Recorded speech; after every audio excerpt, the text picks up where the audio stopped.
morning, good afternoon, good evening, whatever time you're watching this. Welcome back to the 87th episode of the Since I Was Young podcast for all things Heart of Midlothian. Thank you very much for joining us again this week.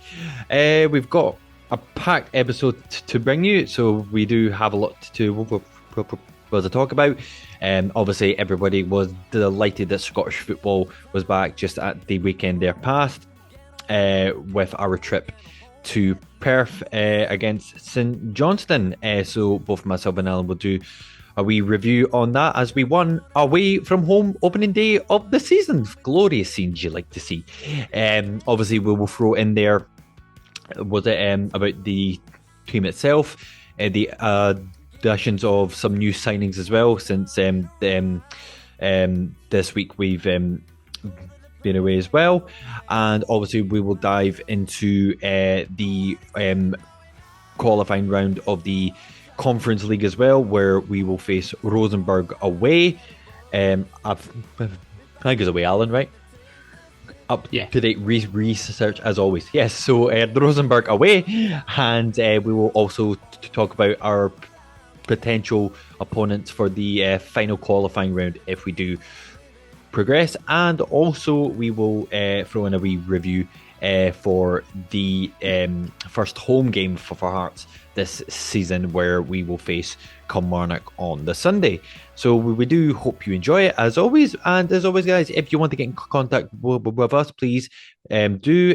All the links is in the description and on screen as always, and if you want to subscribe to the YouTube page, please, that would be amazing, and we do hope you all enjoy the episode.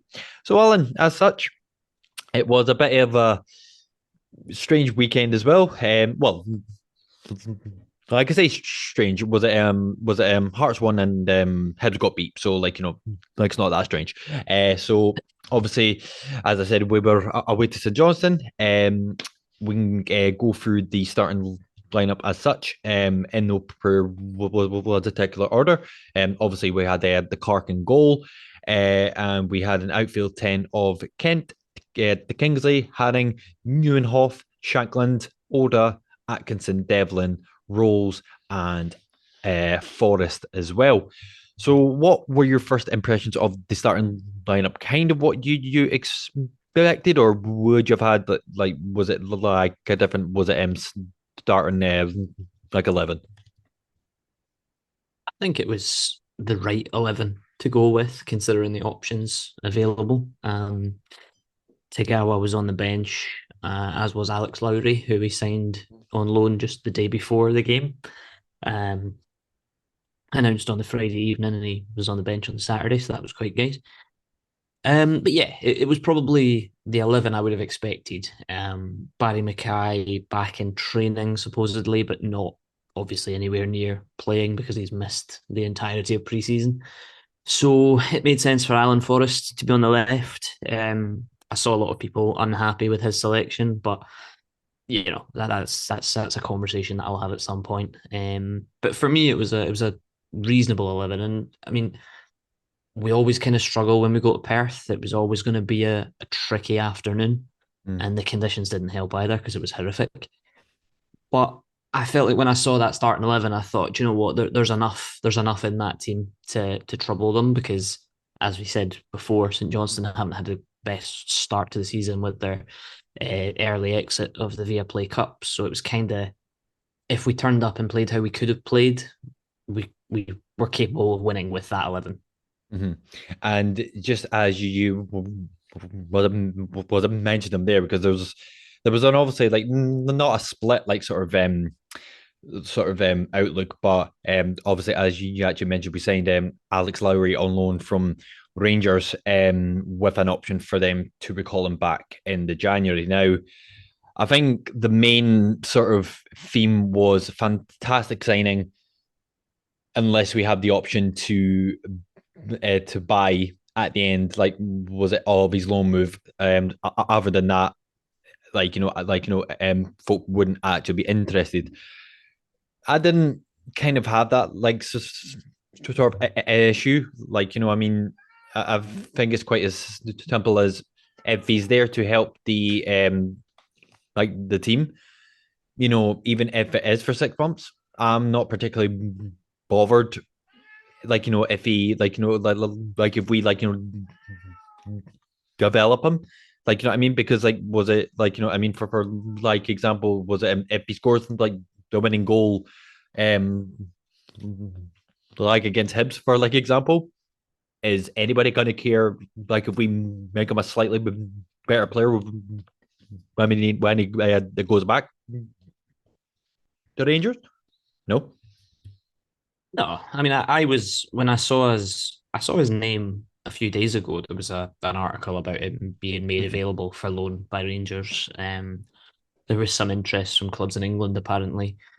Um, and when it was funny, it was when I saw his name. I'm sure it was like a Daily Record article or something Of a couple of course. weeks ago. Anyway, aye, and I saw his name and I thought, oh, inevitably we're going to get linked with him. Let's just wait until we're Of course. linked with him because it's going to happen. And then it sort of just kind of happened out of nowhere. As I say, it was It was announced on the Friday very night. quick, yeah. Yeah, and I mean, I'm kind of I'm not indifferent to it because he's obviously a very talented young player. Mm-hmm.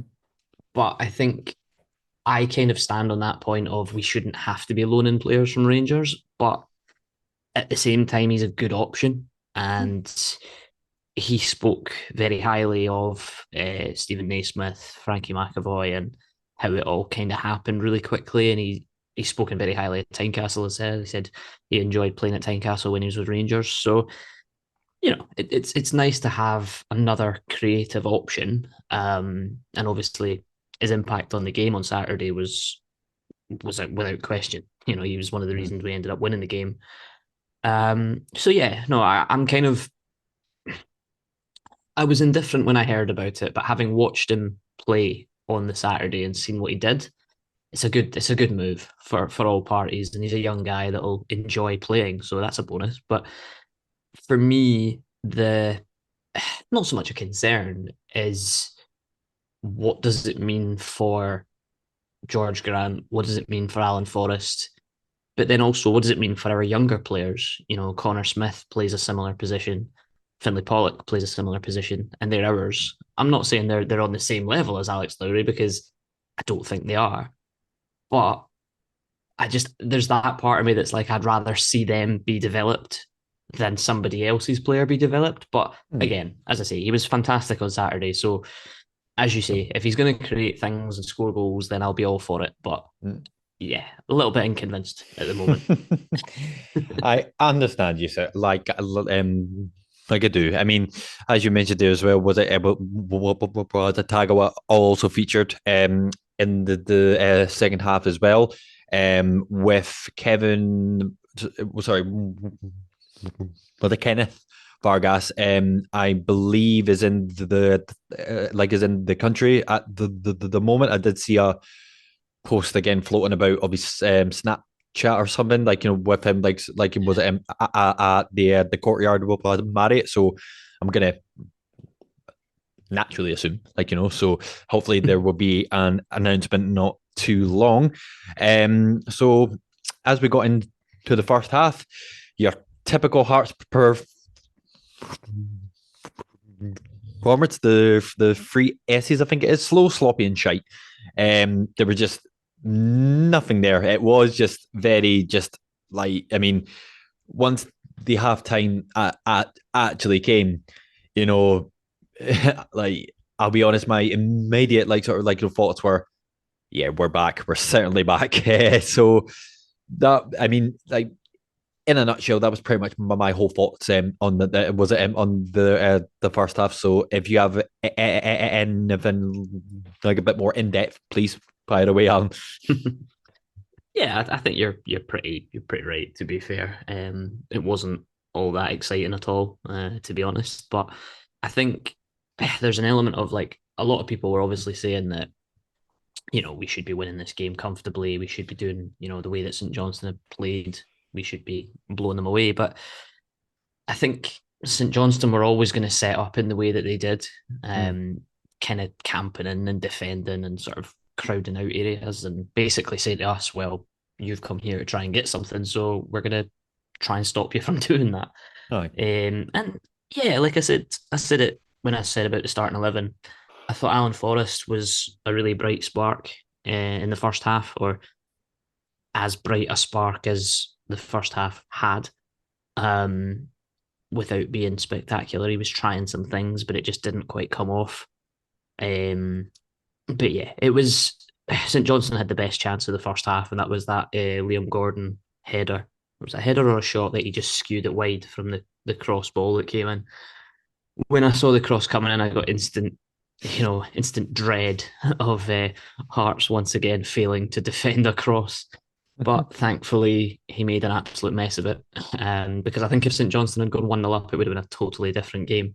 100%. But half time came, and yeah, it was a forgettable first half. It was your typical first game of the season type Yeah. of half.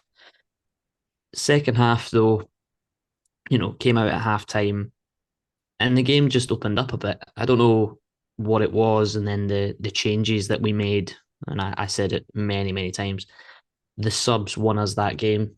Um, it was really, really positive.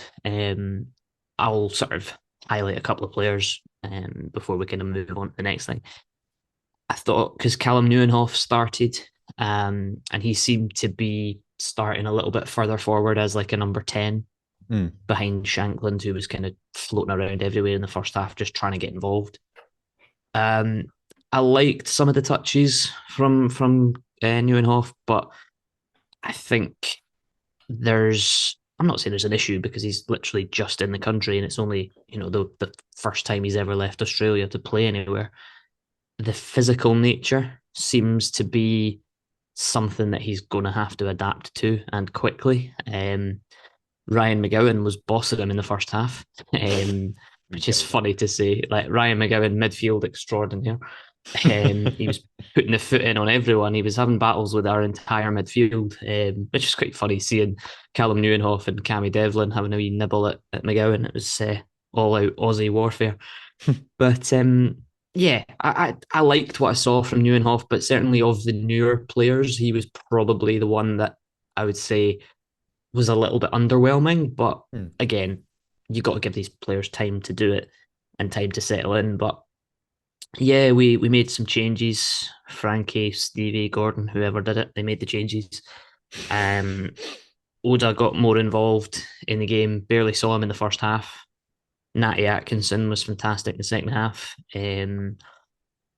Yeah, it was just very, very nice to see us have options off the bench that could come in and do something and positively impact the game, because for a long, long time the bench at Hearts has always been a bit meh. There's not really been anybody on it that you go Mm. get them on and they'll do something, Yeah.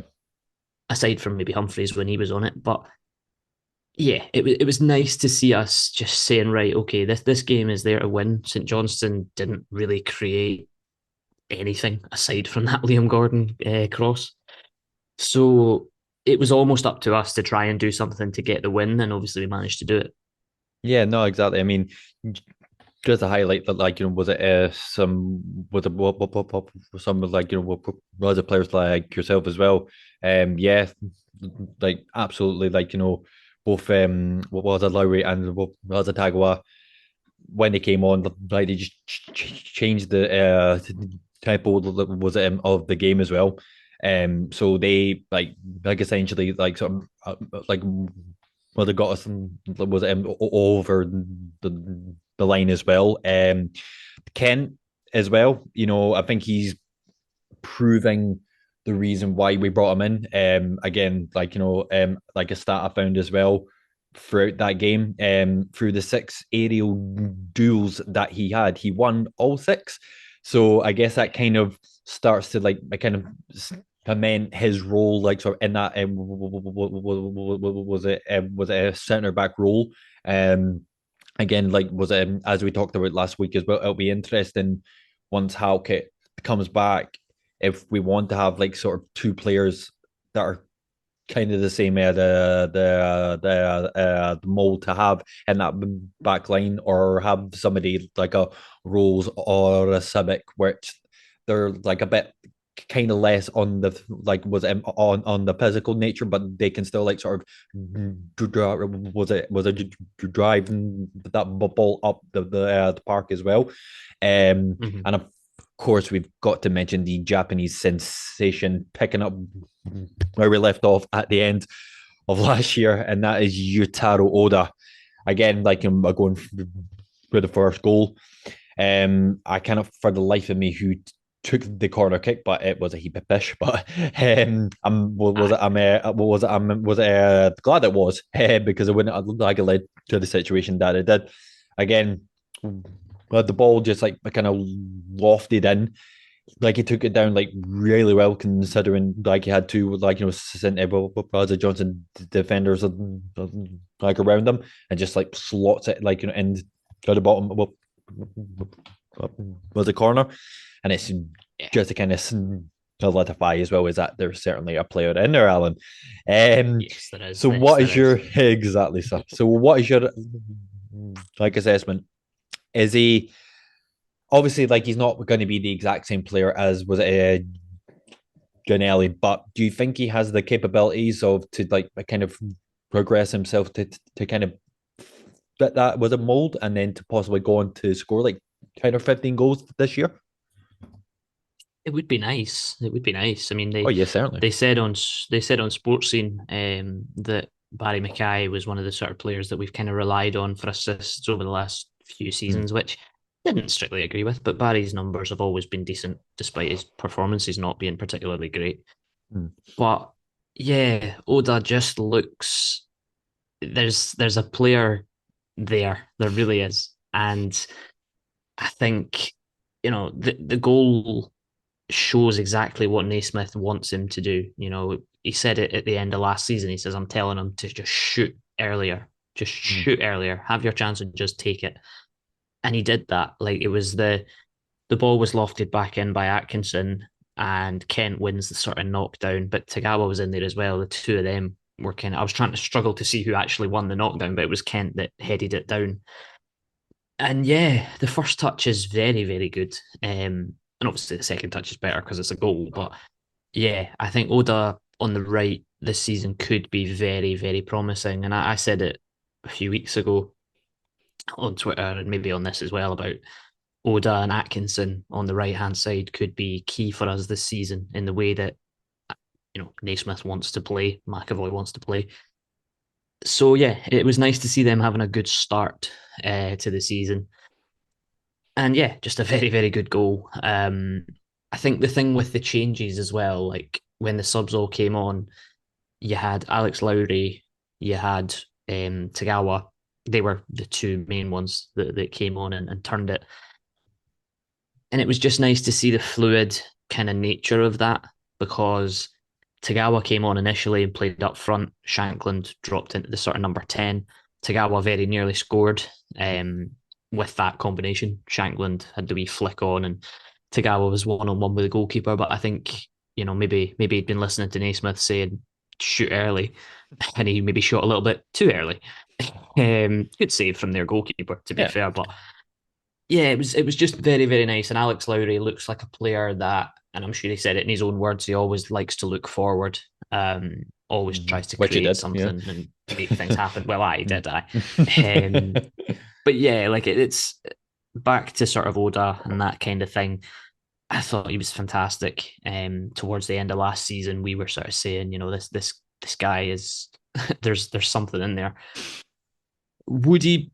Is he going to get 10 to 15 goals this season? It would be really, really nice if he did, because it would probably take the pressure off of the other forwards to score as many goals, like Shanklin scoring near enough 30 last season.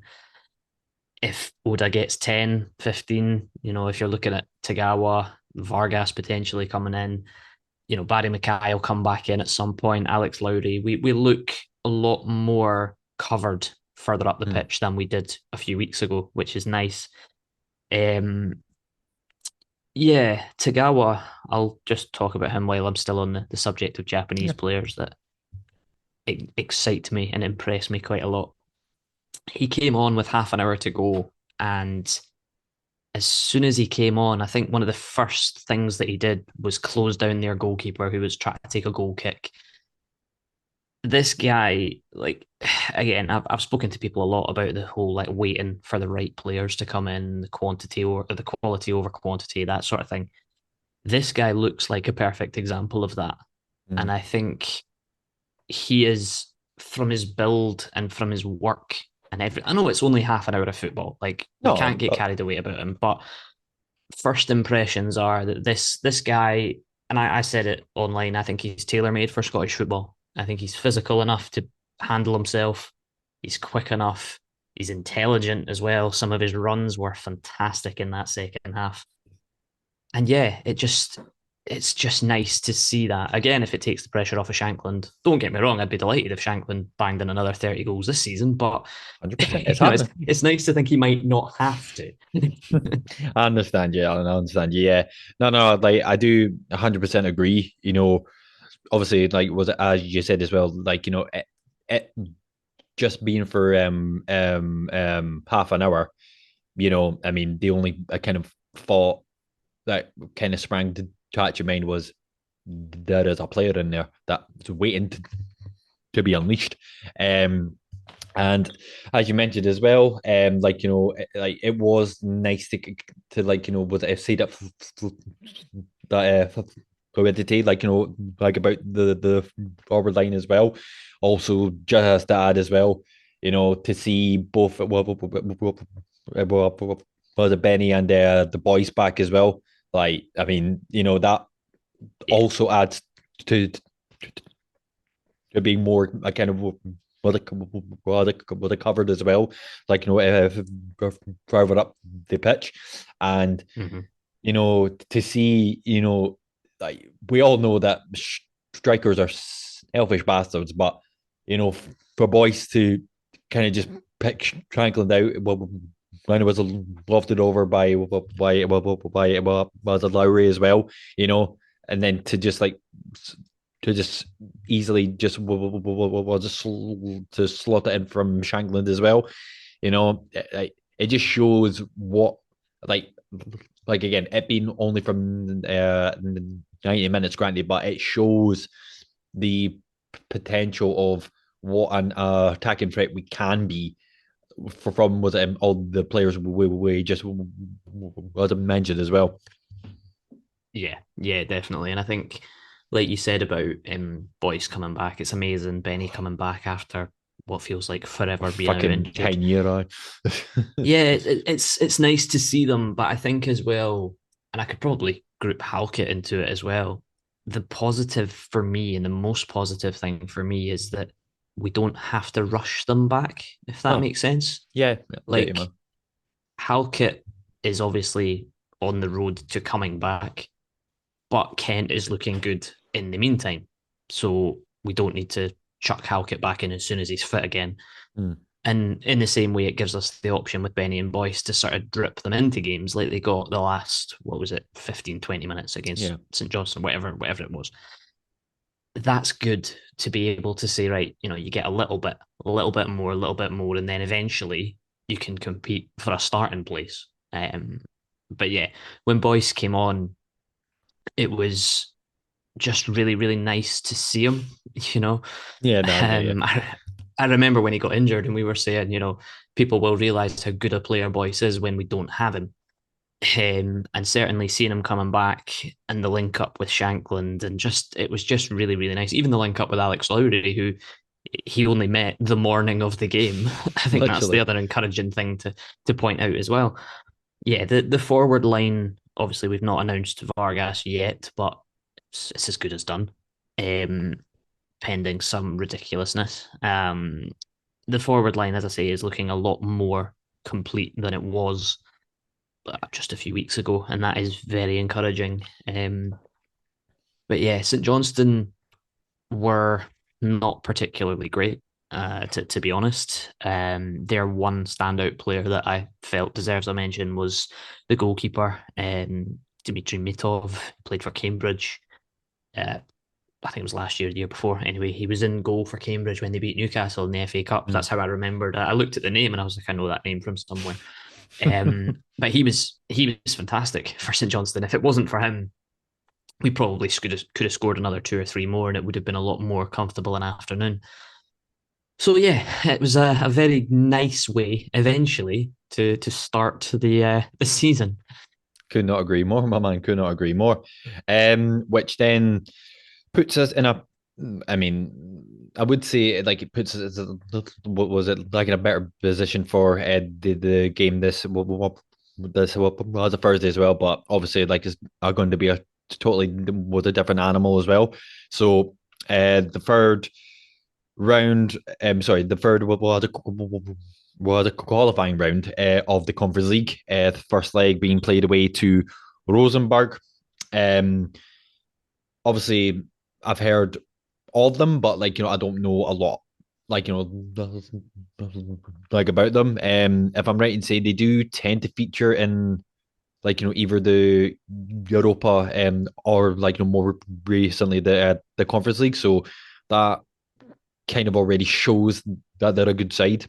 Um, so in that respect, Alan, does the result like that we just had put us in like a better position for the first leg, or would you think that this game and with it being particularly like away from home, do you think it's just more of a case of right, maybe to be a bit more defensive minded to bring the second leg home, or do you think that we shouldn't like adapt to how teams play at home, and it's just a case of we should try and play the same?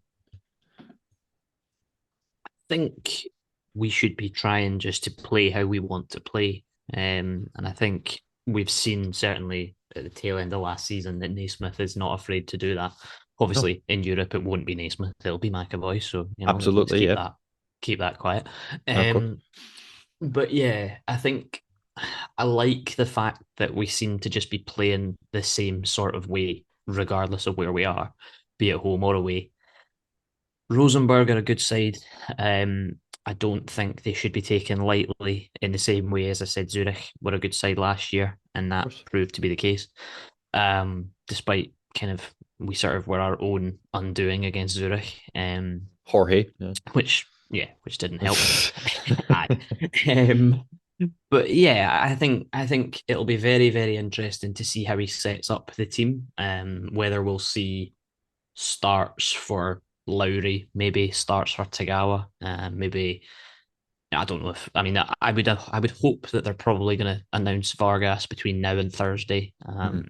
This is Monday as we record this, so I would imagine an announcement's not far away, and he might feature, but then again he might not. Um, Cochrane is one that I reckon will play because he's serving a domestic suspension at the moment, despite the fact that Kingsley played relatively well against St.Johnstone at Mhm. left back, which was nice to see. Um, but yeah, like I don't think we should fear them. I think No, the fact the first leg is away from home in some ways helps, even though away goals don't exist anymore. Um, if we can go over there, have a good go at it, see what we can do, and bring something back to Tiny, I would be happy with that. But again, like I said when you asked me last week about if I was confident for St Johnstone, I'm going to say about Rosenborg, I'm as confident as I would allow myself to be. The biggest thing, I think, the biggest obstacle for us is that Rosenborg are much further into their domestic season than we are. I think mm. they've played about 17 or 18 games at this point, so Long one. they will, you would imagine, be fitter than us, having played more games. So that could be an issue. That could be an issue. Yeah, I mean, yeah, yeah, I think this might be the main theme for us both this year. Like, I'm not confident in the sense that I think we're going to definitely take something. However, I'm not ruling this out in the sense that I think like we've got no chance. I think I think it's a right way to think like just to play the same. Like like regardless like of what the team it is. It would be interesting if we were to start either Lowry or Tagawa as well, because obviously, like they changed the game like in the Saturday there, so it would be interesting to actually see like they will like sort of feature. But yeah, I think we probably got was it like a good a chance as any. And to kind of sort of like move like a tiny bit towards from our last sort of as a feature of the episode. Obviously, we do have our first home game of the season as well, which is against with Kilmarnock, which they got off to an absolute flyer, beating the Rangers at home 2-1. So in that respect, Alan, do you feel any different towards was it Kilmarnock as well? Kilmarnock, I thought they were brilliant against Rangers, Aye. to be honest. Um, they look good this season, Kilmarnock. I know, again, it's only one game, but a lot of like pundits in the pre-season chat were saying, Kilmarnock could be a wee shout for a top six finish, which, based on the evidence of the weekend, would not surprise me. They look very solid at the back. They've got some good players back there. Forward line looks good, and they deserve to beat Rangers. Like, I don't want to say anything negative about them. They absolutely deserved it. Mm. Yes, Rangers have literally rebuilt their forward line, but Kilmarnock just dealt with everything, and dealt with it well. So there could be an issue there. Plus, it's a Derek McInnes team, and Derek McInnes teams are just an absolute ball ache. Um, so yeah, I would probably be more confident if we didn't have a European midweek trip in between that, which is why I think, again, like I said, for the Rosenburg game, it'll be interesting to see what lineup he puts out, and if he takes into consideration, obviously we've got Kilmarnock on the weekend. Mm. It'll be, I think Kilmarnock will be a difficult game. I've said it before that I back us to beat anyone at Tiny, because I always will.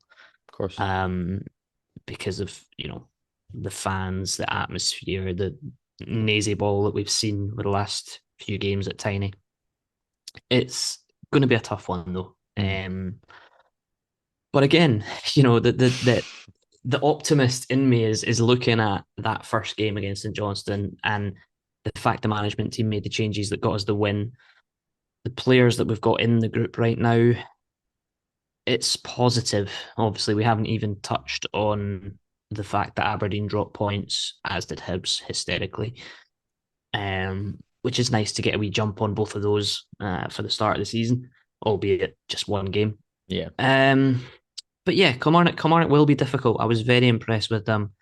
Lions up front scored the goal. They've got another young lad, Kennedy, I think his name is, and they've got Marley Mm. Watkins up front as well. So they've definitely got players that could cause us problems. But yeah, I mean, it's Tynecastle, isn't it? It's Tynecastle. Let's Exactly. let's let's go for a win. That's the way that we're playing right now. Do you know what? Balls to the wall, go for a win.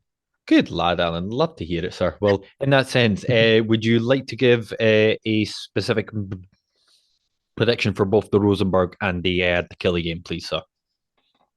Okay, Rosenburg. I'm gonna go for a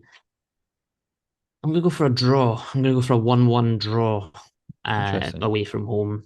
Um, and then Kilmarnock. What am I gonna go for Kilmarnock? Shall I just go for my favourite scoreline Go for it, prediction mate. Why not? every week? Let's just go a 2-1 win, because I'm nothing Of if not course. predictable. Absolutely, sir. Absolutely. I'm going to go a tiny bit different. So I think that we're probably going to obviously prioritize the league game personally. So I think I think Rosenborg are going to win 1-0. And for the Killy game, again, as you said, like it's Tynecastle. Obviously they'll have a lot of words of confidence coming out of that game as well, but as we as well, and we've still got we'll have players to add, as well throughout that time. So I think I'm going to go for a 2-0 win. Um, Yeah. yeah, I think we're I mean, first a game at home, you know, I wouldn't expect us to get beat, but as we always say No. every week, it is Hearts, so anything Yeah. can happen. So as always, guys, we would love to hear your predictions as well for both the Rosenburg and the Killie game as well. What was your standouts against St. Johnstone as well? And also, do you think there's any business left to had in the transfer market before it closes? So we would love to hear all your answers to that as well. So as always, guys, thank you very much for watching the 80-some episode. We do hope you enjoy, and if you aren't subscribed yet for the YouTube channel, please think about subscribing. And if you want to get in contact with us via our links as well through Twitter, Facebook, Insta, etc., please feel free to do so. So from myself and Alan, for anybody that says what was it, traveling to the game on Thursday as well, we do hope you have a good one, and we shall see you next week in the next one. Everybody take care. Bye for now.